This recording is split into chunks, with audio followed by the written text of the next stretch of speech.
3 years. 1,095 days behind bars for a crime I didn't commit. My parents testified against me in court.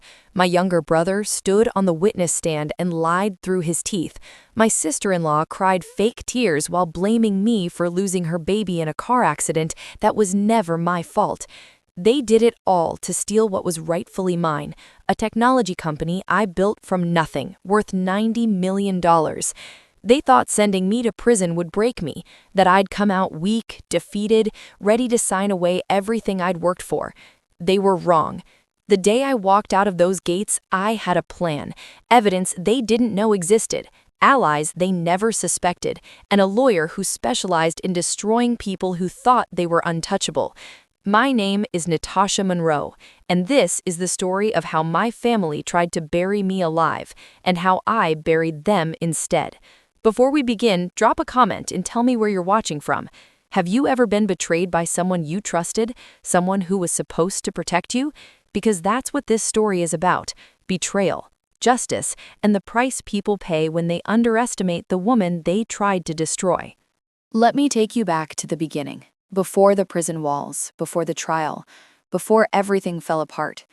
I'm Natasha Monroe, 33 years old, founder and CEO of Monroe Tech Solutions, a cloud storage and cybersecurity company that revolutionized how small businesses protect their data. I started in my parents' garage with a secondhand laptop and an idea. While my friends were partying through college, I was coding until 3 in the morning. While they were taking trips to the Bahamas, I was pitching to investors who barely looked up from their phones. By 25, I had my first major client. By 30, the company went public, valued at $90 million. I owned the majority of shares, 60% to be exact. Part of it came from a trust my grandfather set up before he died, money he'd made as a successful architect. But the larger portion, I earned that. Every investor meeting, every contract negotiation, every all-nighter fixing server crashes, that was me. My younger brother Ethan was 4 years younger than me. Smart, charming, but impatient. He wanted everything I had, but he didn't want to work for it. Growing up, he was my parents' favorite, not because he was more talented or more driven, but because he was male, the son, the real heir to the Monroe family legacy, according to my father. I heard the whispers my whole life, at Sunday dinners, at family gatherings, the way my father would look at me with disappointment, wishing I'd been born a boy, the way my mother would sigh and say, "Well, when Ethan takes over the company," as if it was inevitable, as if my success was just temporary, a placeholder until the rightful king claimed his throne. When I announced record profits, my father would smile and clap, but the smile never reached his eyes. When magazines called me Atlanta's tech queen, he'd fold the article and set it aside without comment. Then Ethan met Victoria. She was beautiful, calculating, and knew exactly what she wanted: access to Monroe money and power. They got married within 6 months, right after she got pregnant. My mother was ecstatic. "Finally, a grandson to carry on the bloodline," she said, tears of joy in her eyes. Like I didn't exist, like my accomplishments meant nothing. That's when things started to change. It was a rainy Tuesday afternoon when my mother called me. Her voice was sweet, almost too sweet. "Natasha, honey, can you do me a favor? Take Victoria to her prenatal appointment. I'm stuck at a church meeting and can't get away." I agreed. I always agreed. That's what the eldest daughter does in families like mine. She shows up, she helps, she sacrifices. I picked up Victoria in the company Tesla. She was 5 months pregnant, her hand resting on her rounded belly. At first, the conversation was normal: baby names, nursery colors, whether they'd find out the gender. Then it shifted. "Ethan mentioned he wants to pull some capital from the company for a side investment," Victoria said casually, scrolling through her phone. "What do you think?" I kept my eyes on the road. The rain was coming down hard, the kind of Georgia downpour that turns highways into rivers. We're in the middle of a major expansion. Pulling funds now would hurt the stock price. It would affect every shareholder, including Mom and Dad's retirement accounts. Victoria's face hardened. You always put the company before family, don't you? Ethan is your brother. He deserves a bigger piece of what you've built. You're just holding on to power to prove something to your parents. That's not fair. It's completely fair. Her voice rose, sharp and accusatory. You act like you're the only one who matters, like Ethan is beneath you. He has ideas, ambitions, dreams, but you keep him locked out because you're afraid he'll be better than you. Victoria, that's not true. I'm trying to protect what? Your ego? The argument escalated. My hands gripped the steering wheel tighter as I tried to focus on the slick road ahead. The wipers couldn't keep up with the rain. Visibility was terrible. And then, without warning, Victoria lunged across the center console and grabbed the steering wheel. She yanked it hard to the right. The car swerved violently, tires hydroplaned across the wet pavement. The guardrail came up fast, too fast. We hit it with a grinding screech of metal, airbags exploding in our faces. I slammed on the brakes. The car came to a shuddering stop, half on the shoulder, half blocking a lane. Horns blared as traffic swerved around us. My ears were ringing. My chest hurt from the airbag impact. I turned to Victoria, my heart pounding. "Are you okay? Victoria, are you hurt?" She was clutching her stomach, her face pale and twisted in pain. "The baby. Oh God, the baby." The ambulance arrived within minutes. At the hospital, the doctors delivered the devastating news. Victoria had lost the baby. I sat in the waiting room, stunned, shaking, replaying the moment over and over. She'd grabbed the wheel. She'd caused the crash. But what came next turned my shock into a nightmare. Victoria told the police a different story. She said I'd swerved deliberately, angry about the money discussion, but I'd driven recklessly, ignoring her pleas to slow down. Ethan stood beside her hospital bed, holding her hand, looking at me with cold fury. "You killed our son," he said quietly. My parents arrived. My mother rushed to Victoria, sobbing, wrapping her arms around her daughter-in-law. Then she turned to me, her face hard as stone. "A life for a life," she said coldly. My father stood beside her, nodding. "You need to disappear, Natasha, for the sake of the family name." The dashboard camera footage mysteriously disappeared. Later, forensic analysis showed the files had been completely wiped, professionally, deliberately. My business accounts were frozen under an emergency court order that Ethan filed, claiming I was mentally unstable and posed a risk of draining company assets. Without access to money, I couldn't hire a top-tier attorney. I was assigned an overworked public defender who barely glanced at my case before the trial. The trial lasted 3 weeks at the county courthouse. My mother took the stand first. She wore black, her face drawn with grief. She cried as she testified. Natasha has always been jealous of Ethan. Even as children, she resented him. She couldn't stand that he was getting attention, that he was starting a family. My father testified next. She controls the company too tightly. She never gave Ethan a fair chance. There was always tension between them. Victoria appeared in a wheelchair, her abdomen bandaged, playing the role of grieving mother perfectly. She was angry, Victoria said, her voice breaking. She kept saying Ethan didn't deserve anything, that he was trying to steal from her. And then, she paused for dramatic effect, and then she jerked the wheel toward the guardrail. I felt the car turn deliberately. I tried to stop her, but it was too late. Ethan testified last. He looked directly at me, his expression a mix of practiced sorrow and accusation. I know my sister. She grabbed that wheel. I'm certain of it. I testified too. I told the truth, exactly what happened, but I had no proof, no witnesses, no video, just my word against theirs. The jury looked at me with suspicion. A successful businesswoman with a massive ego, suddenly unhinged. The judge sentenced me to 3 years for involuntary manslaughter. When the gavel fell, I didn't cry. I just felt numb, hollow. 3 years of my life, gone, for something I didn't do. Prison was exactly as terrible as you'd imagine. The Georgia Women's Correctional Facility was a place where time didn't exist. Days blurred into weeks, weeks into months. The air smelled like rust, cheap disinfectant, and despair. I kept to myself. I read everything I could get my hands on: legal books, business journals, anything to keep my mind sharp. And I scratched marks into the concrete wall beside my bunk, one mark for each day. By the end, there were 1,095 marks, a calendar of stolen time. My family tried to visit once, 6 months into my sentence. I refused to see them. They sent letters, I returned them unopened.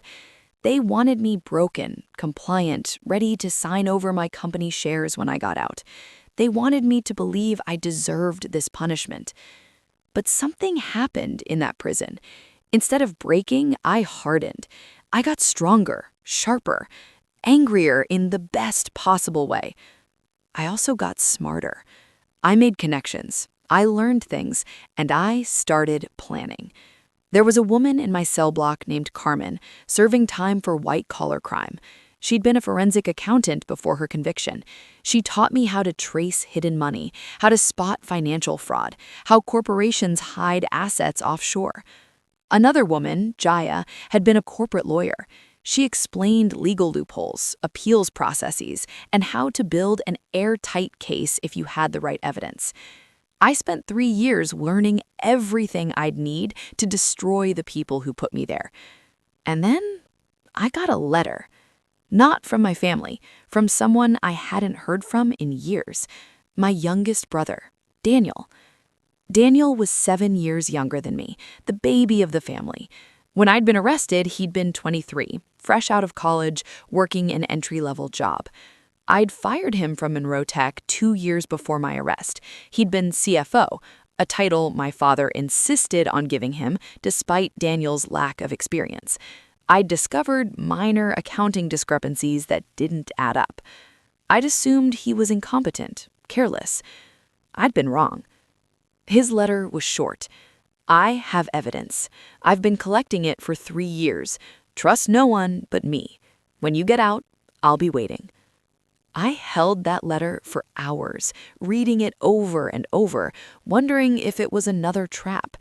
But something in my gut told me it was real. The morning of my release, I stood at the prison gates in jeans and a simple sweater, holding a clear plastic bag with my few belongings. Outside, a crowd had gathered: news cameras, reporters, and my family. My mother stood at the front with my father and Ethan, holding white roses. Their faces were arranged in expressions of hopeful relief, perfectly composed for the cameras. My mother stepped forward, arms open. "Honey, we're so glad you're home." I walked right past her without stopping. I didn't look at her. I didn't acknowledge any of them. The roses remained extended, untouched. A sleek black car pulled up to the curb. The back door opened.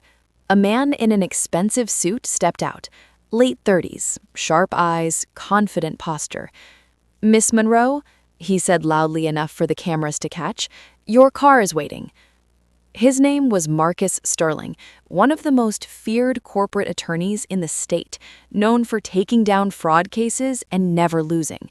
Ethan had tried to hire him 3 times over the past 2 years. Marcus had refused every time. Now he was working for me. I slid into the back seat. The door closed with a heavy, satisfying thud that cut off the shouted questions from reporters. Through the tinted window, I watched my family's faces shift from confusion to alarm. My mother's arms dropped to her sides. My father's mouth moved silently. Ethan stared at the license plate like he was trying to memorize it. Marcus settled into the driver's seat. "The penthouse is ready. Your team is waiting." I leaned back against the leather seat. "Take the long way. I want to see the city again." Behind us, my family stood surrounded by cameras, their reunion photo op crumbling in real time. I didn't look back. The penthouse overlooked the city's skyline, all glass and clean lines. Daniel was already there, waiting with a woman I didn't recognize. "Natasha," Daniel said, standing when I entered. He looked different, older, more serious, wearing a tailored suit. "This is Rebecca Hayes, forensic accountant, the best in the business." Rebecca nodded. "I've been working with Daniel for 18 months. We have everything."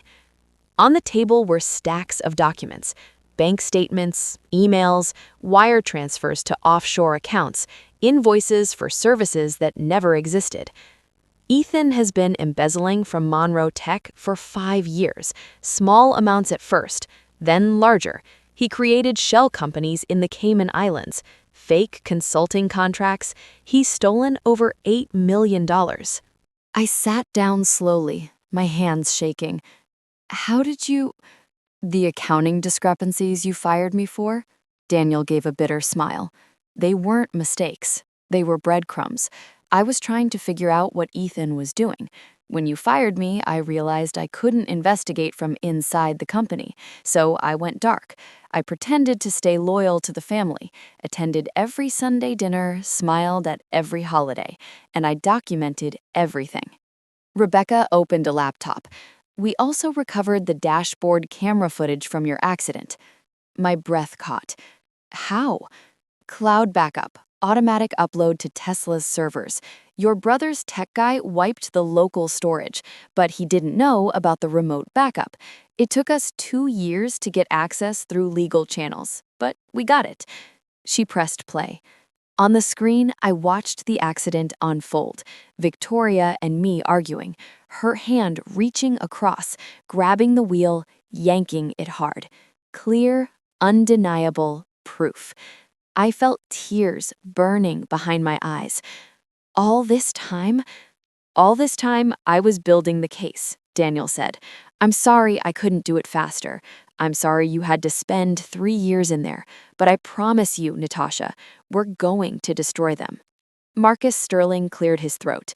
"Tomorrow morning, we file for an emergency audit of Monroe Tech. We freeze all company accounts. We submit the recovered video footage to the DA's office with a request to overturn your conviction. And we go public with everything." I looked at each of them, these people who'd fought for me when my own family had thrown me away. "Let's do it," I said. The emergency board meeting happened 3 days later. I walked into the Monroe Tech headquarters, my building, my company, for the first time in 3 years.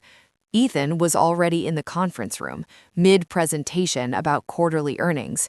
He froze when he saw me. "What are you doing here?" he demanded. "Reclaiming what's mine," I said calmly. The board members shifted uncomfortably. I took my seat at the head of the table, the seat that had always been mine. Marcus stood and distributed folders to each board member. "Emergency motion for forensic audit and asset freeze, effective immediately." Ethan's face went pale. "You can't do this." "We already did," Marcus said smoothly. "As of 6 a.m. this morning, all corporate accounts are frozen pending investigation into financial irregularities." I opened my own folder. Shell companies in the Cayman Islands, fake consulting contracts, wire transfers totaling $8 million over 5 years. "Would you like to explain these, Ethan?" He stood up so fast his chair toppled backwards. "This is ridiculous. Those were legitimate business expenses." Daniel walked in then, carrying his own briefcase. He'd been waiting outside, his entrance timed perfectly.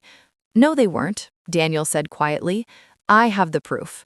Email chains between you and the offshore account managers, screenshots of your messages bragging about it, bank records showing the money flowing directly into your personal accounts." Ethan looked at Daniel with betrayal and rage. "You were on my side. You've been on my side this whole time." "No," Daniel said. "I was on the side of truth. You just didn't notice." The board voted unanimously to remove Ethan from all positions effective immediately and report the findings to federal authorities. 2 weeks later, the district attorney announced they were reopening my case based on new evidence, the dashboard camera footage that proved Victoria had caused the crash. The footage went public. Within hours, it was everywhere. News stations, social media, legal analysts breaking down exactly what it showed. Victoria in the passenger seat, lunging across, grabbing the steering wheel, yanking it hard toward the guardrail. The lie fell apart in real time. My conviction was overturned, full exoneration. The governor issued a public apology. But I wasn't done yet. The federal trial for Ethan took 6 weeks. Wire fraud, embezzlement, conspiracy, perjury. My parents took a plea deal, 18 months for perjury and conspiracy. They avoided prison but lost all voting rights in the family trust. Victoria testified against Ethan in exchange for probation. She admitted she'd lied about the accident because Ethan convinced her it was the only way to get me out of the company. He said if we could get rid of Natasha, we'd control everything, she told the court, tears running down her face. I went along with it. I thought it was the only way we'd ever have a real future. The jury deliberated for less than 4 hours. Guilty on all counts. The judge sentenced Ethan to 12 years in federal prison, no parole for at least 8. I sat in the courtroom and watched him led away in handcuffs. He turned to look at me one last time, his face a mixture of shock and fury. I held his gaze without blinking. Outside, reporters surrounded me. Marcus fielded their questions while I stood silent, watching the courthouse doors close behind my brother. Miss Monroe, how does it feel to be vindicated? What will you do now? Do you forgive your family? I stepped up to the microphone cluster. There is no forgiveness, I said clearly. What they did wasn't a mistake. It was calculated, deliberate, and cruel. They stole 3 years of my life. They destroyed my reputation. They sent me to prison for a crime I didn't commit, all for money and power. I paused, letting that sink in. My brother will spend the next 12 years in prison. My parents will spend the rest of their lives living with what they've done. And Victoria will carry the weight of her lies, forever. That's not revenge. That's justice. I stepped away from the microphones and got into the car where Daniel was waiting. You okay? He asked softly. I will be, I said. 6 months later, I stood in my corner office at Monroe Tech, looking out over the Atlanta skyline. Daniel was now CFO, a position he'd actually earned this time. Under his management, we'd recovered the stolen funds and restored investor confidence. The company was thriving. Stock prices had rebounded. We'd signed 3 major contracts in the last quarter alone. I'd also started a foundation for wrongfully convicted individuals, helping them rebuild their lives after exoneration, connecting them with lawyers, jobs, resources. Because I knew what it felt like, the isolation, the injustice, the way the system chews people up and spits them out. My parents tried to reach out several times, letters, phone calls, messages through mutual friends.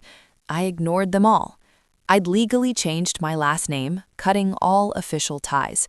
I was no longer a Monroe by anything except blood, and blood didn't mean much when it had been spilled so carelessly.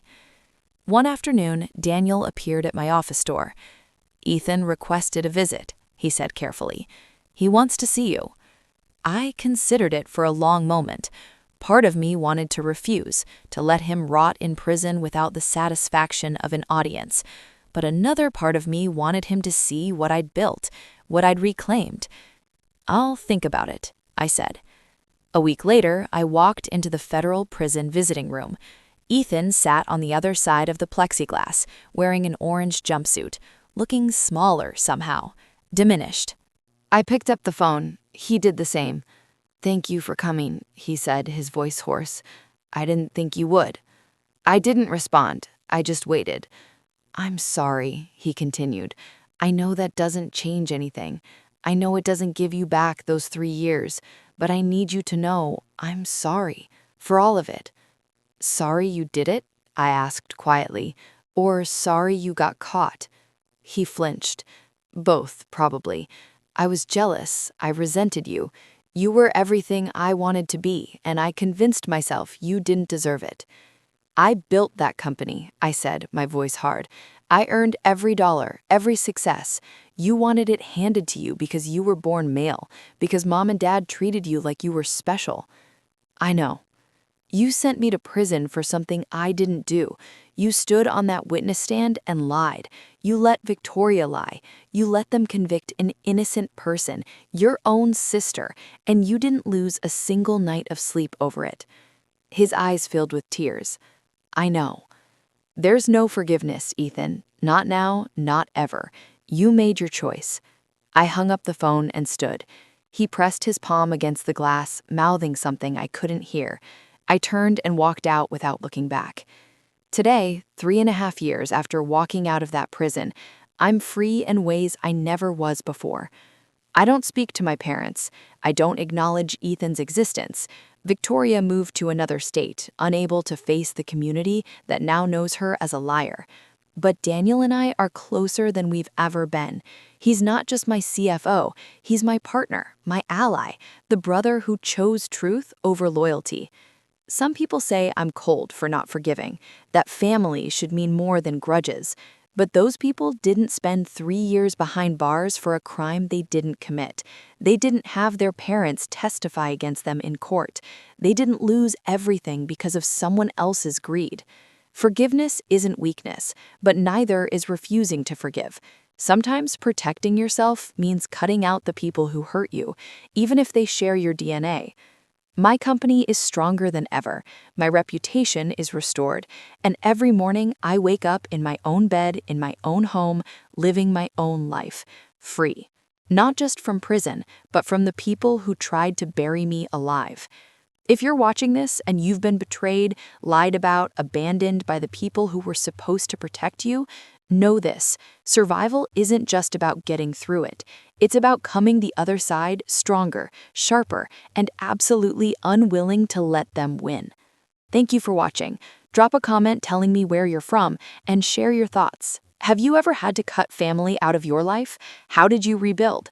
Subscribe for more stories of justice, revenge, and people who refuse to stay down.